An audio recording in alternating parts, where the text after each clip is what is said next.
Company अधिनियम की परिभाषा तथा विभिन्न विद्वानों की परिभाषाओं से स्पष्ट है कि कंपनी में बहुत सारी यूनिक विशेषताएं होती हैं जो इस प्रारूप को बहुत लोकप्रिय बनाती हैं।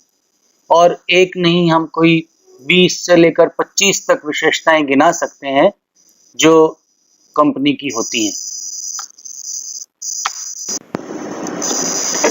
सबसे पहली विशेषता के रूप में हम कह सकते हैं कि कंपनी एक वॉलेंटरी एसोसिएशन है, एक स्वैच्छिक संगठन है।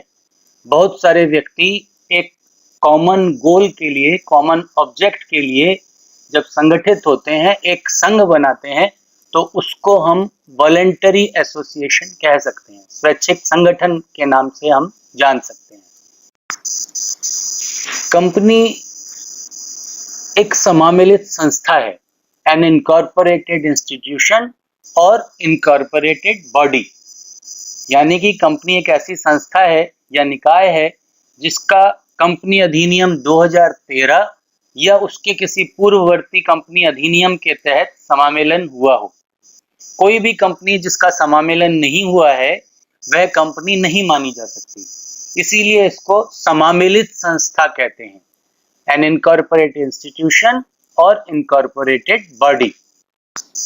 परपीचुअल सक्सेशन कंपनी की एक बहुत बड़ी विशेषता है, परपीचुअल सक्सेशन, जिसको हम अविच्छिन्न उत्तराधिकार या स्थायी अस्तित्व के रूप में जानते हैं। ये एक बहुत बड़ी विशेषता है कि कंपनी का अस्तित्व स्थायी होता है, यानी कभी नष्ट नहीं होने वाला। कंपनी कभी नहीं मरती।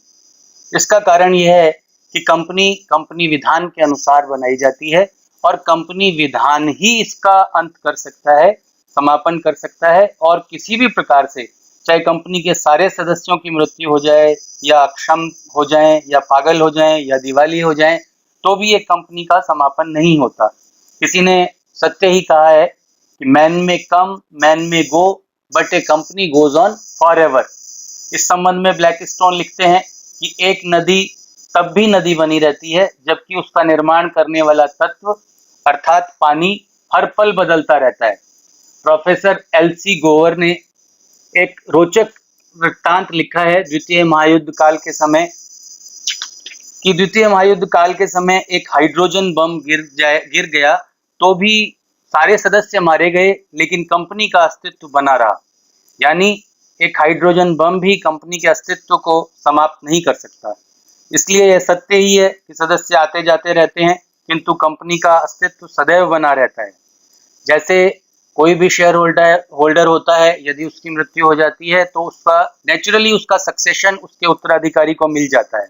इसलिए ये कहा जाता है कि कंपनी का अविच्छिन्न उत्तराधिकार होता है, स्थायी अस्तित्व होता है, जिसको केवल कंपनी अधिनियम के अनुसार ही समाप्त किया जा सकता है और कोई भी तरीका नहीं है जिससे कि एक कंपनी को समाप्त किया जा सके।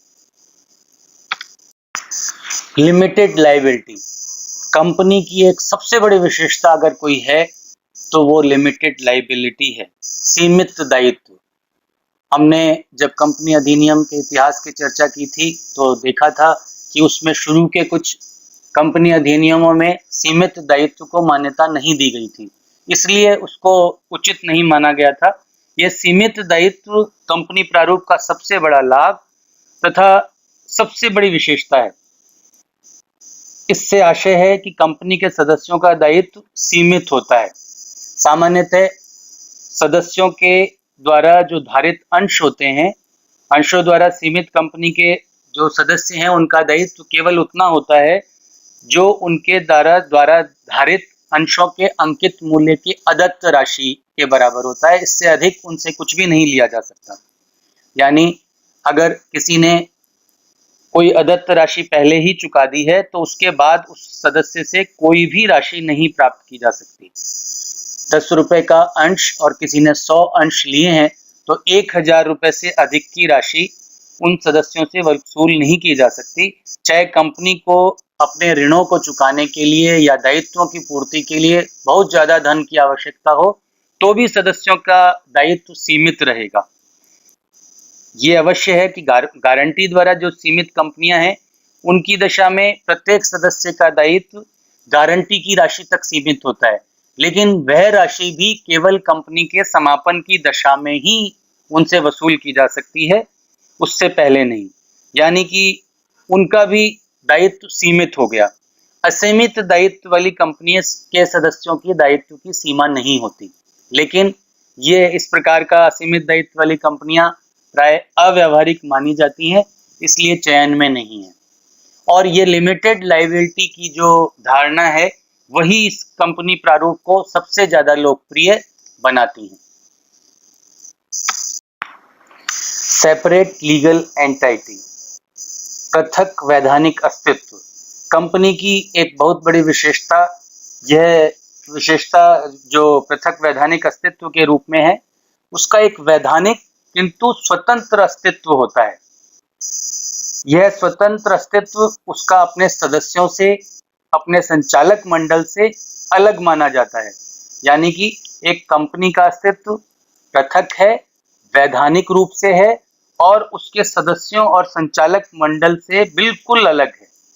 भारत के उच्चतम न्यायालय के भूतपूर्व उपराष्ट्रपति एवं न्यायमूर्ति हिदायतुल्लाह ने लिखा है कि एक समामेलित कंपनी का पृथक अस्तित्व होता है तथा कानून इसे अपने सदस्यों से पृथक मानता है। ऐसा पृथक अस्तित्व समामेलन होते ही उत्पन्न हो जाता है। अगर हम दूसरे शब्दों में कहें तो कंपनी का अस्तित्व उन लोगों या सदस्यों से भिन्न होता है जो कंपनी की स्थापना करते हैं। जो कंपनी बनाते हैं, प्राय हम लोकल भाषा में, आम भाषा में उनको मालिक कह देते हैं, लेकिन मालिक नहीं, उनको हम प्रमोटर्स के रूप में जानते हैं। लेकिन उनसे भी एक बार कंपनी जब अस्तित्व में आ जाती है तो उनसे भी उसका अस्तित्व पृथक हो जाता है। तो इस प्रकार से पृथक अस्तित्व का सिद्धांत कंपनी की एक बहुत बड़ी विशेषता है। सार्वमुद्रा या कॉमन सील। हम जानते हैं कि जिस प्रकार से एक व्यक्ति अपने हस्ताक्षर करता है, इसी प्रकार से कंपनी की एक कॉमन सील हुआ करती थी, एक सार्वमुद्रा होती थी, एक इस प्रकार की एक सील जिस पर इसका नाम खुदा हुआ होता था, एनग्रेव्ड होता था। किंतु अब अगर कंपनियां चाहें तो इस प्रकार की सार्वमुद्रा रखें या ना रखें, ये उनके ऊपर छोड़ दिया गया है। यदि कोई कंपनी की सार्वमुद्रा नहीं होती है तो भी कंपनी की तरफ से यदि उसके 2 प्रतिनिधि, संचालक या कंपनी सचिव हस्ताक्षर कर देते हैं तो वो उसकी तरफ से साइन किए हुए मान लिए जाते हैं, कॉमन सील की तरह से उसको मान लिया जाता है। यदि एक मुख्तारनामा, पावर ऑफ अटॉर्नी अगर कंपनी की ओर से जारी की जाती है तो भी कंपनी के प्रतिनिधियों को उस पर हस्ताक्षर करने का अधिकार होता है और उन व्यक्तियों को अधिकृत किया जा सकता है। तो इस प्रकार से कॉमन सील भी कंपनी की एक विशेषता है।